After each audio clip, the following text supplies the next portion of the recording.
देखिए आजकल उत्तर प्रदेश में ए फॉर अखिलेश और डी फॉर डिम्पल पढ़ाया जाने लगा है। समाजवादी ए पार्टी फॉर आजम।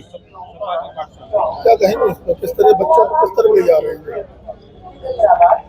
स्कूल में पढ़ाया जाने लगा। अब पीडीए की पाठशाला लग रही है जगह जहाँ जहाँ स्कूलों में। स्कूल मर्जर हुए हैं वहाँ उन्होंने पीडीए की एक पाठशाला, पीडीए क्या होता है? उन्होंने पिछड़ा दलित वाला जो उनका एक वो समीकरण चल रहा है, समाजवादी पार्टी की मतलब पाठशाला लगा रहे हैं वो, जहाँ जहाँ मर्जर स्कूल हुए हैं वहाँ वो पाठशाला लगा रहे हैं। तो वहाँ वो कह रहे हैं बच्चों से कहते हैं कि ए फॉर अखिलेश और D for Dimple, M for Mulayam. आजकल छोटे छोटे बच्चे भी ये समझते हैं कि राज्य में क्या स्थितियां पहले थी और आज क्या स्थितियां हैं।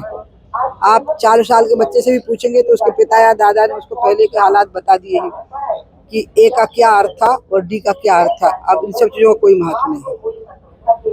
किस तरह बच्चों को राजनीति में लाना कहाँ तक ठीक लग रहा है? कि बच्चों को ये राजनीति अच्छी बात नहीं है, लेकिन मुझे क्योंकि आप जो प्रश्न कर रहे हैं मुझे समझ में ही नहीं आ रहा है कि वो क्या चीज़ है जहाँ पढ़ाया जा रहा है, तो उत्तर ऐसे ही दे पाऊंगी कि छोटे बच्चों को भी अब गुमराह नहीं किया जा सकता है, क्योंकि वो सोशल मीडिया के जरिए आज से 100 साल पहले तक की घटनाओं से अवगत है।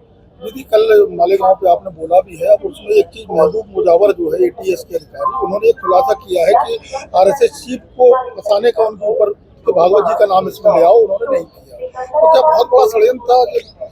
ये तो बात बहुत स्वतः सिद्ध है जो आपने कही है, वो सच है कि और जो उन्होंने कहा, जो एटीएस के जो भी पुलिस अधिकारी हैं उन्होंने बात कही है कि इसके पीछे जो मैं कल भी कह रही थी कि राष्ट्रीय संगठन, हम नाम नहीं लेते ना संगठनों का, राष्ट्रवादी संगठनों के वरिष्ठ पदाधिकारी और भाजपा के वरिष्ठ ऑफिसर बेरर्स को, उस सबको उनमें भगवा आतंकवाद को वो लोग ट्रेनिंग दे रहे हैं और हिंदुओं को एक आतंकवादी बड़ा बहुसंख्यक समाज में कन्वर्ट करना चाहते हैं। इसी के लिए तो पूरा हुआ था ये सब, तो सही ही तो है। वो इतना खतरनाक षड्यंत्र था, भगवान ने इसका पर्दाफाश किया और इन लोगों ने अनंत यातनाएं झेल करके, कर्नल पुरोहित ने और उनके सहयोगियों ने और अपने प्रज्ञा दीदी और उनके सहयोगियों ने अपना एक प्रकार से आत्म बलिदान किया। वो जीवित रह गए हैं इतनी यातनाएं सहने के बाद ही, भगवान की कृपा समझिए, लेकिन उन्हें किसी का नाम नहीं लिया।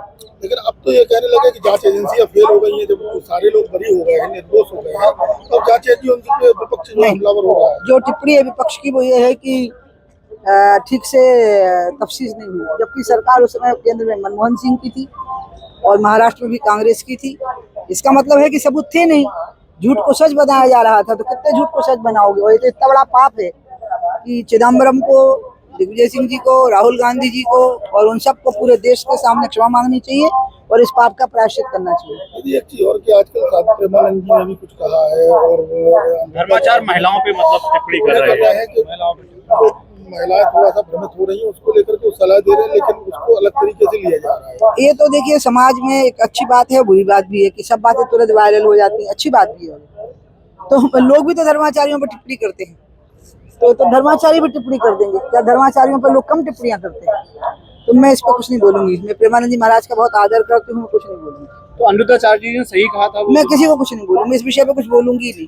राहुल जी बार बार इलेक्शन कमीशन पर आरोप लगाते हैं, आज इलेक्शन कमीशन ने कहा है कि हम उन्हें बार बार बुलाते हैं, वो आते ही नहीं। SIR को लेकर के जो चल रहा है, उसका कारण सबसे बड़ी समस्या ये है कि जब वो जीत जाते हैं तो कुछ कहते नहीं, हार जाते हैं तो कुछ कहते हैं। तो वो अपने खुद के कहे हुए पे कायम नहीं है, उनको खुद नहीं पता क्या कहना है।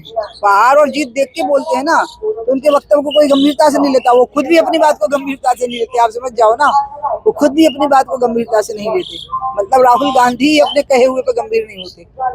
राहुल गांधी का कहना है कि पीएम मोदी ट्रंप पर सीधा नहीं बता रहे हैं कि सीज फायर ट्रंप ने कराया है। तो ट्रंप से कहीं नहीं पूछ लेते हैं सीधे? वो जब मोदी साहब के बयान को वो नहीं मान रहे हैं तो ट्रंप से बात कर ले, वो बयान दे दें। ट्रंप और राहुल मिल के बयान दे दें कि सच्चाई क्या है। अब इसमें हम क्या कर सकते हैं? ट्रंप जी बार बार कह रहे हैं कि हम बताएं, आप तुमसे नहीं होंगे सवाल, तो ट्रंप को रन दो, हम बताएं।